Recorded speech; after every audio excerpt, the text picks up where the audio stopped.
Today we're going to talk about pharmacokinetics. So pharmacokinetics has to do with what the body does to the drug. So it has multiple pillars, okay, which are four of them. The first one is the administration. The second one is distribution. The third one is metabolism. And the fourth one is excretion. Okay, so if you want to remember them, they're like ADME, ADME right here.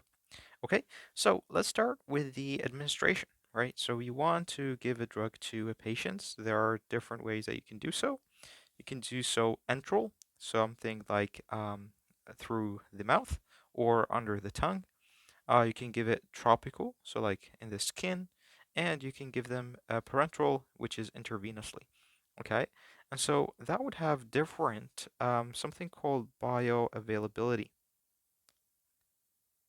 Okay, and so what does that mean? That means how much drug is left in the bloodstream after it has gone through the different steps. Okay, so if you can imagine, if you give the intravenously, a drug intravenously, which is through a vein, it would have the highest bioavailability in the bloodstream, which means that you're going to have the highest amount of drug if you give it intravenously as compared to an oral or through the skin, for example. Okay, so the main route, so for administration, it is that you want to give the drug to be able to go to the bloodstream so that it could go to the organs of interest. Okay, so you can imagine if you have a cut, for example, it doesn't have to go to the bloodstream, it is applied right at the site if you want them. But if you have, for example, you want to give a drug for a heart condition or something else, you want it to go through the bloodstream first. Okay, so after the administration, you want it to be distributed.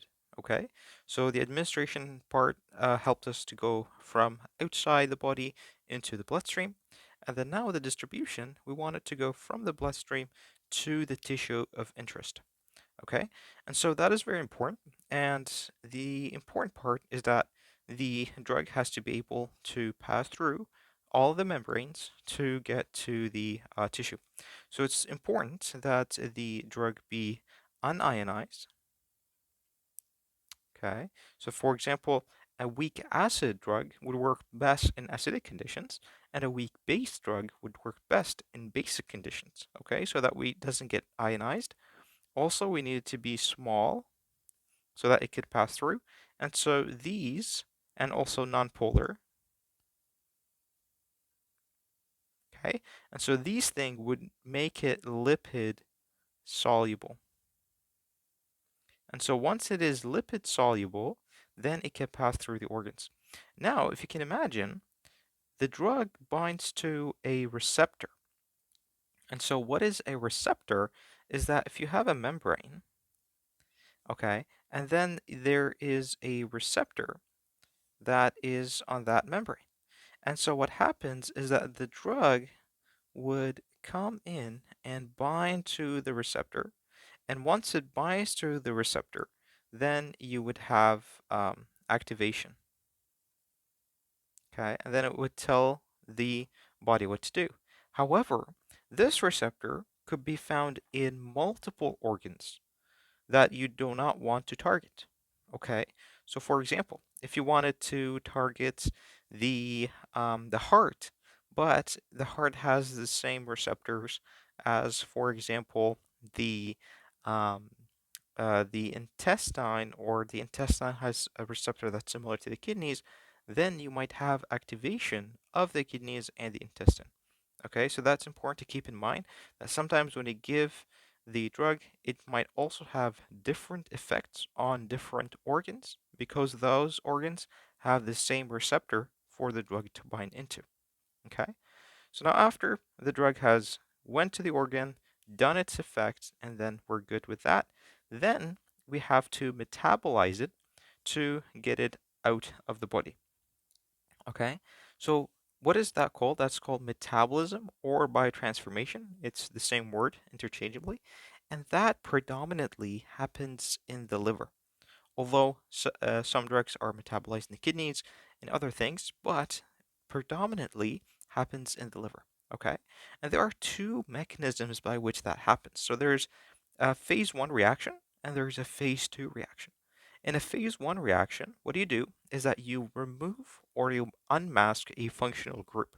Okay, so a functional group is pretty much a group that defines a molecule. It's usually a big group and it has a specific function.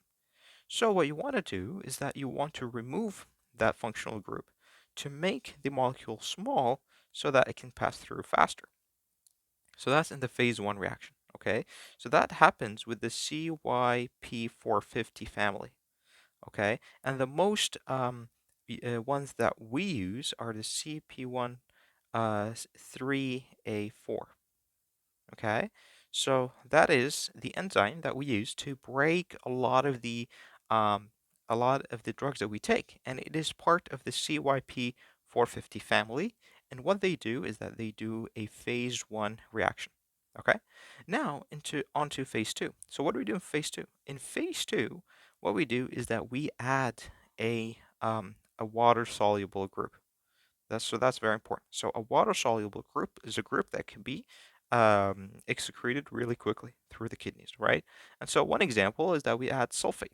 So we remove a functional group from here, and then we add sulfate, making it easier to go to the next step, which is excretion, right? So again, it can go through the kidneys and then be excreted as urine, or it can go through the large intestine and be excreted as feces. But also, one way that we can also get it through is that through the lungs. Okay, so we can uh, get through it through the lungs, and also another way that is very common is that when you have here your, uh, let's say your skin. Okay, and how does that? That is through sweat. Okay, so excretion could be through different pathways. Okay, so it could be through the kidneys, through urine, a large intestine, through feces, lungs, through inhalation, or yep,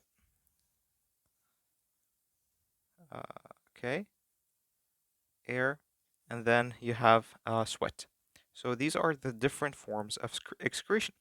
Okay, so that's what pharmacokinetics is all about. So pharmacokinetics, as we said, is what the body does to a drug once we take it. So it has ADME, which has administration, distribution, metabolism, and excretion. The routes of administration could vary depending on the target of organ that you want. So it could be enteral, tropical, or parenteral, and these have different examples. And it's very important to keep in mind the bioavailability. Also, for the distribution, it goes from the bloodstream to the organ. So we want to be small, non-polar, and unionized, and that would make it a lipid soluble.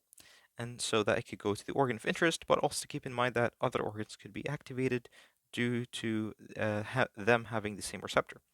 For the metabolism, the main organ here is the liver, and we have the phase one and phase two reactions. In phase one reaction, we unmask or remove functional group using the CYP450 family most commonly, and then we add in phase two reaction, we add a water-soluble group such as sulfate. After that, we excrete remove the drug through different forms, through the kidneys in urine, large intestine feces, and then lungs in air, and then the skin through the sweat. I hope this was helpful. If you have any questions, please leave them in the comments. Thank you so much and have a good day.